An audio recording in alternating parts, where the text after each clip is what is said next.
I'm going to say R. Kelly, and I haven't gotten to that, but the situation with Kevin Hart is that allegedly this is not his first time. Allegedly he did the same thing with his previous wife, Toya Hart. And I think there's a difference between the two, the way he cheated. I think the one when he was with his wife the first time, I firmly believe that was just young, dumb, full of cum shit.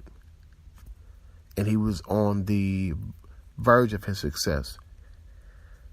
And I think his new wife, he gained even more success and fame and money and just fell victim to the bullshit around him. Everybody ain't built for that. Some dudes in their life ain't never had that type of attention and success and etc. So why is the first thing to say this woman should leave, or he's so wrong, or he's just a fucked up dude, blah, blah, blah? I'm just saying, like, let's be real for a second. Where's she gonna go? I'm sure she signed a prenup. And she's pregnant.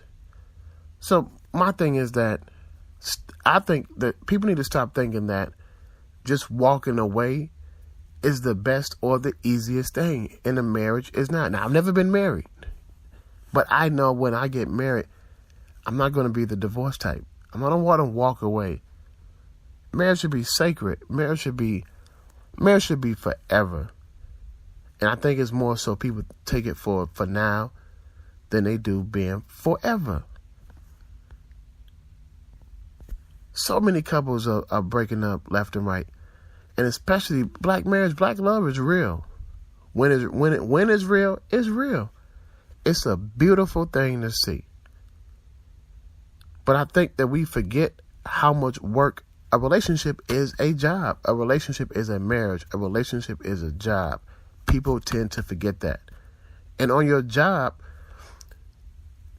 you just don't walk off your fucking job. So why just walk away from a marriage? It's going to take time to regain trust. But if you communicate, if you work towards that, it can all work out. But I think that this situation with Kevin Hart, I think there's some deeper rooted issues. It got big now it seemed like it was an extortion attempt. And the young lady that was involved was saying that, Kevin Hart got a cocaine habit or some kind of shit. And, we all know about his slight alcohol abuse, per se.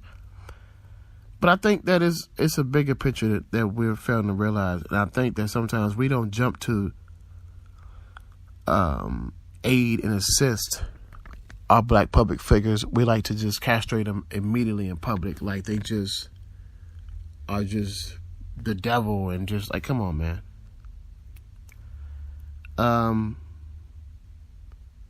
So let's get into a couple of the stories behind this Kevin Hart situation.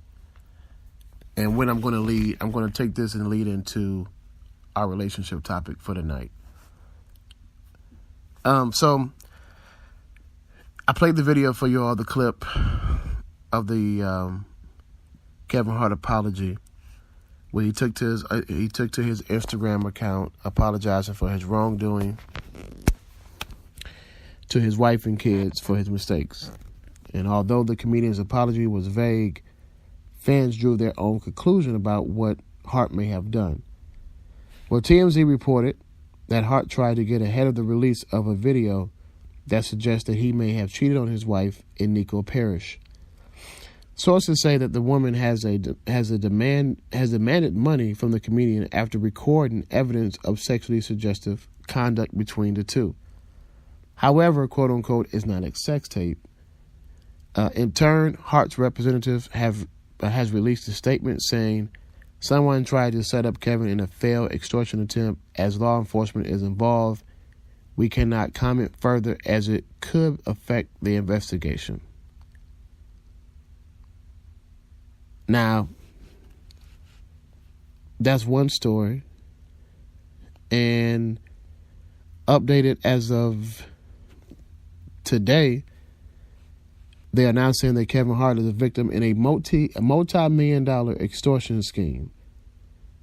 As his cheating scandal unfolds, sources tell the publication TMZ that an anonymous person sent the sexually suggested video to Kevin Hart's camp, where Kevin Hart is seen cozying up with another woman. TMZ reports that the woman has asked for several $1 million to keep the video under wraps. However, the video, which has been obtained and viewed by Baller Alert, appears to have been recorded without Kevin Hart's knowledge or consent, which is illegal, people. At the end of the video, the woman describes Hart as a womanizer, and she explains that the reason behind the leak. She said the video is a lesson to all celebrities: stay honest, faithful, and real. I'm going to stop it right there and just say simply, what gave this hoe, because that's what she is, because she's explained herself as being as such. So women don't get mad for me saying that. I'm just being honest. But what gave this hoe the right to be now the bearer of Miss Deputy Do-Right? Like, I'm confused. Is that you're trying to teach a lesson to celebrities to keep it honest, faithful, and real when you got regular fucking people who ain't keeping it real? Like, don't start a campaign for what you think is right and wrong about relationships or marriages when you're trying to capitalize off of it. Like, that sounds so stupid. Like, come on, man. Be smarter than that. That hoe had no rights to think that she was making a point by doing that. Now, I'm saying hoe loosely again, because this is, if you watch the video and if you watch her release of what she said she was releasing, she stated herself as being such. She said she knows what she is and who she is. So she understands that she ain't shit. But she wants other people who ain't shit to recognize they ain't shit. What kind of campaign is that? I'm confused. Now, for those people, for example, when Hulk Hogan sued a particular website for $250 million for an alleged sex tape he came out with, he won. See, so people try to do things and they do it wrong. It's only karma.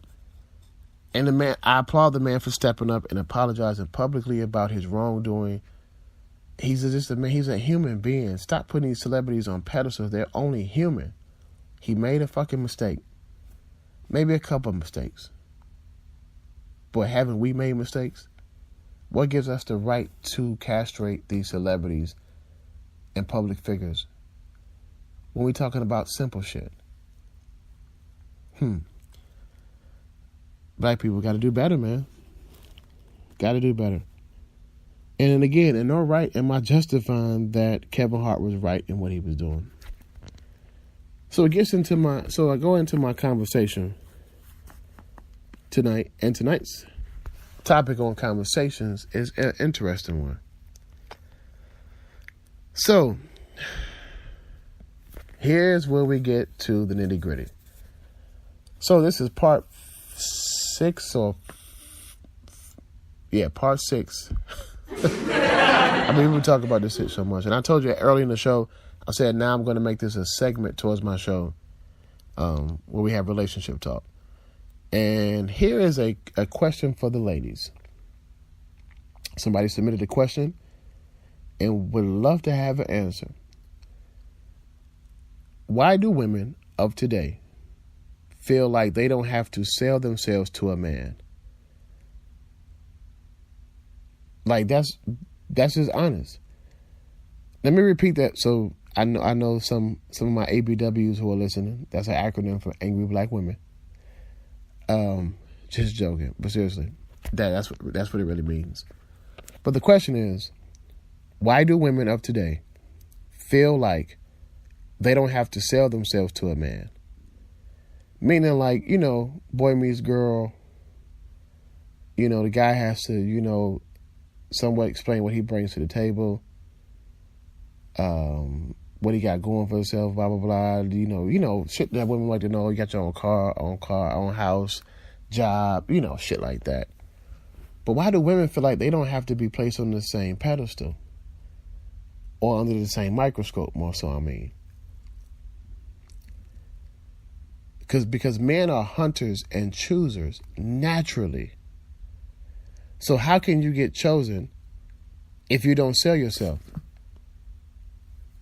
You can do it for a job, but you can't do it for a relationship. And then I hear what so many women try to figure out why so many dudes be pressing them for sex is because you haven't presented yourself as being worthy enough or a candidate for a relationship. You sound like a candidate for a gold digger. Women get so caught up in what dudes want and like what dudes bring to the table and this and that, but never say what they do. We just supposed to assume that, yeah, you got X, Y, and Z going on. No, that's not how the world works. Not at all. So again, let's talk about this, y'all. Let's talk about this. Phone lines are open now. Phone lines are open, 470-358-5782. Once again, the phone lines are open, 470-358-5782. One more time, 470-358-5782. And again, the question is, why do the women of today feel like they don't have to sell themselves to a man, knowing that men are hunters and choosers? How can you get chosen if you don't sell yourself? You can do it for a job, but can't do it for a relationship. I think that's a great question. And I'm not going to say if this question was submitted by a male or a female. Yeah, that doesn't matter. Let's get to the nitty-gritty of that tonight. Again, phone lines are open. 470-358-5782. Phone lines are open. I'd like to hear from you about this subject. Why don't the women of today feel like they have to sell themselves to a man? So honest. And speaking of honest, let me play my honest clip of the week. My honest clip of the week comes from Issa Rae. The funniest thing ever last night at the Emmys. For tonight, I'm rooting for everybody black. I am. Who are you rooting for tonight? I'm rooting for everybody black. The funniest thing ever, man. Shout out to that shit was funny. Shout out to Georgia native Donald Glover for his first Emmy for Outstanding Director for a Comedy Series, making him the first black director to win in that category. Kudos to the brother, man.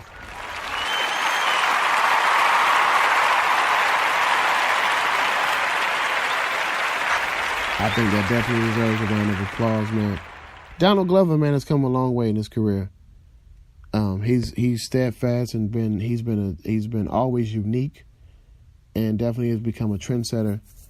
And kudos to Donald Glover for his Emmy win for Outstanding Director for a Comedy Series. Again, making him the first black director to ever win the category. Wow. And the Emmy's been around for 60 plus years. It tells y'all something, y'all. All right, so I'm going to get into my favorite part of the show.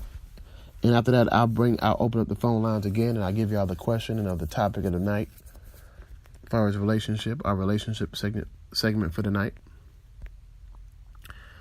My throwback song of the day. Now, I think this song put me in the mindset of... It's definitely put me at the mindset of... Well, you know what? I think